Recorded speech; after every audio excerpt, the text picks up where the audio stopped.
Over my many years of practicing medicine, I have looked at the inside of tons of people's ears, and about 30% of patients are wax makers. And of that 30%, half are flaky wax makers and half are sticky wax makers.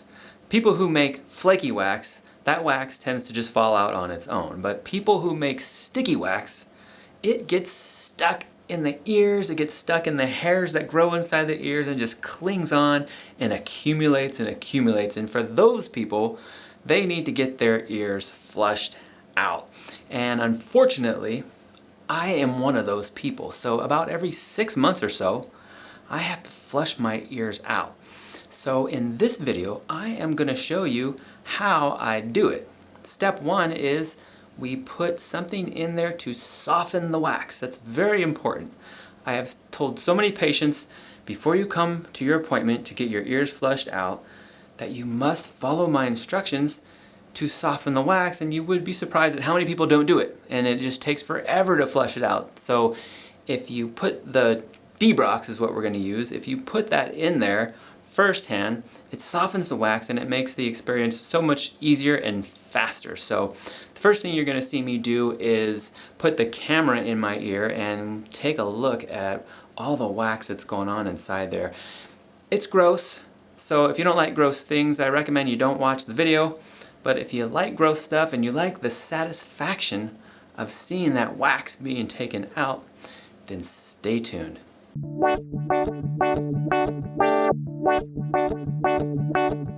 The first ear we're looking at is my right ear, and already you can see as we push the camera in the canal, it is lined with some thick earwax known as cerumen. Behind it you can see my eardrum, which is partially obstructed by the earwax. Pretty gross.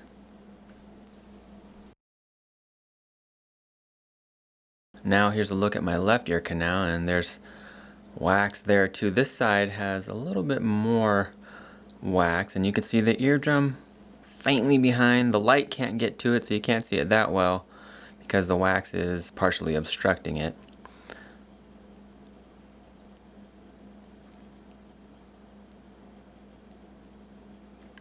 But this side's pretty gross too, so you see why I routinely like to clean this stuff out. Here's a close-up of the wax itself.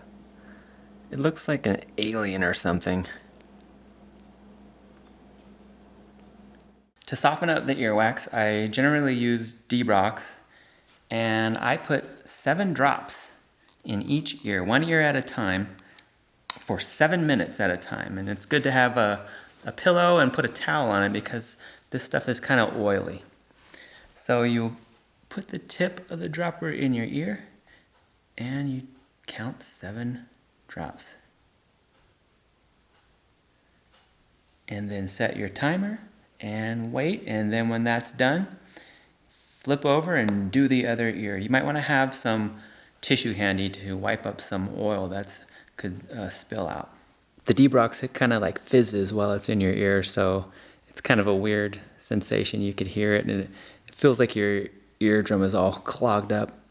You hear little crackling sounds, and it's just a weird thing.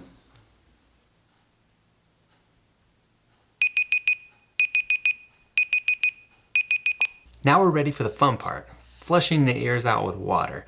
And for this I use a 10 cc syringe.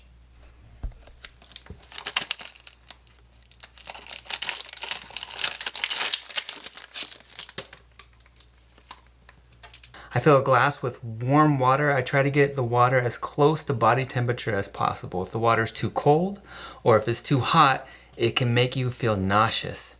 Also, whenever you see me flushing my ear out with the syringe, you don't want to be too aggressive. If you're too aggressive and you push too hard on the plunger, then it's going to push too hard on your eardrum, and that could give you nausea too. So we want to minimize the amount of discomfort as much as possible. And we don't want to push too hard, because if you do too hard, you could end up perforating your eardrum too. So just be very careful and use common sense with this. So we're going to do the left ear first. And historically, my left ear has been the one that has been the hardest to clean out. You saw earlier in the shot of the inside of my left ear, it was kind of worse than my right ear. So we'll start with that one first.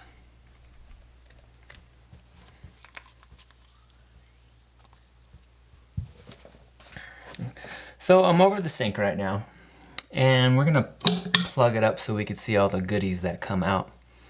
But generally, I just put the tip just in the ear. Don't push it in all the way, and don't form a seal around this with your ear. So don't shove it in there. It should be just barely touching the opening of your ear.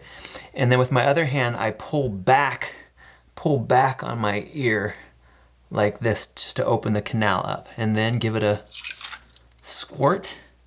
And already there's like a little bit coming out already. You could see a little bit of an orange chunk down there.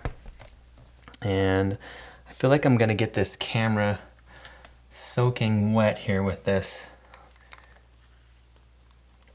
But let's have another go.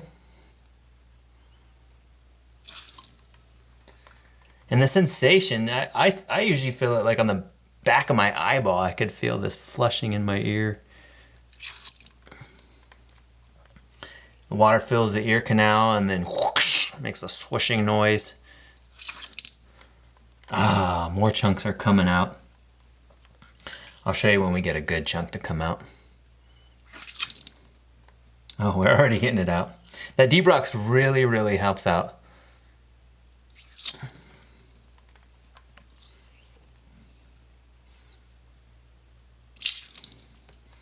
Oh, there we go. And I could like hear better now too. There's a big chunk in there, but I just want to clean out just the rest. I can usually feel when it's all clear out, whenever I push on the plunger and push the water in there, I can feel there's less resistance. And I could actually feel it more hitting the eardrum. Yeah, there's still some of them, and I could feel it. And I think that might have been it. The Debrox has mineral oil in it, so it kind of leaves a residue in your ear, which could sound like your ear is still clogged up.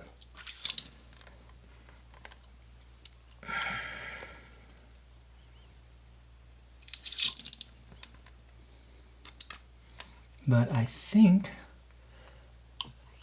that might be it. Let me give it one more here.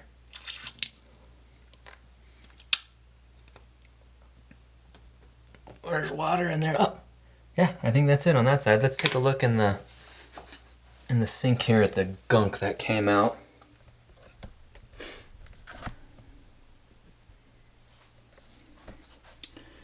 See all that gunk there? Let's get a good close-up if we can.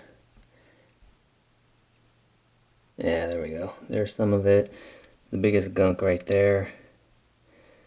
And the water looks all murky. It's all kind of gross.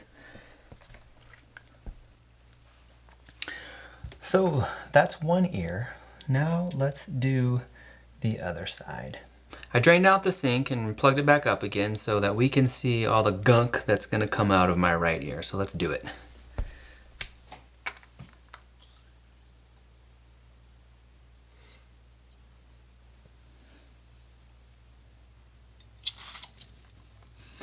And by the way, I did get a little bit dizzy and a little bit nauseous from the other ear I just did. So I took a little bit of a break in between.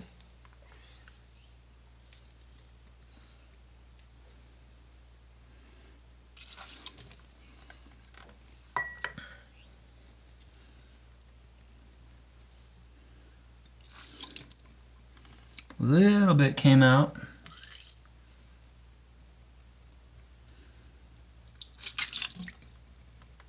A little bit more.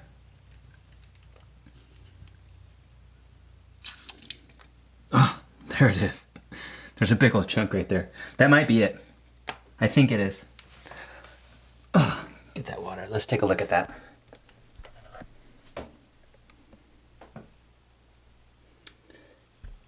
Big chunk right there. I think that's it. All right, so let's take a look inside my ears and see how clean they look now. Again, we're starting with the right ear canal, and look at that. It's perfectly clean. You can see my eardrum. There's a little bit of redness over there in the bottom right corner, and that's just because the skin inside the ear is just so fragile that just a little bit of trauma from flushing the water in there could make little microscopic rips on the side where the tympanic membrane connects to the skin. But it looks pretty clean and healthy. Here's the left canal, and same thing. There's the eardrum. That's a healthy eardrum. You see the normal cone of light reflecting back. Ah, what a beautiful thing. Feels so good to have a clean eardrum.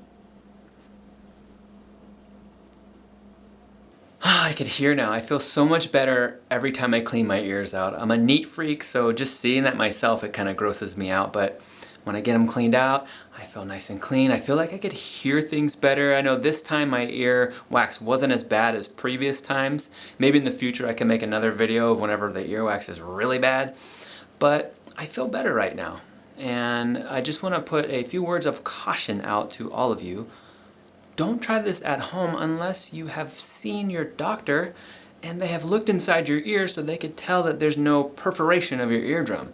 Because if your eardrum is perforated and you go flushing water into there, you could end up getting an inner ear infection, and we don't want that to happen. So make sure you check with your doctor before trying any of this at home. If you like the video, consider giving it a thumbs up. If you haven't already, please hit the subscribe button and click the bell so that you don't miss out on my future videos. I thank you for watching, and we'll see you in the next one.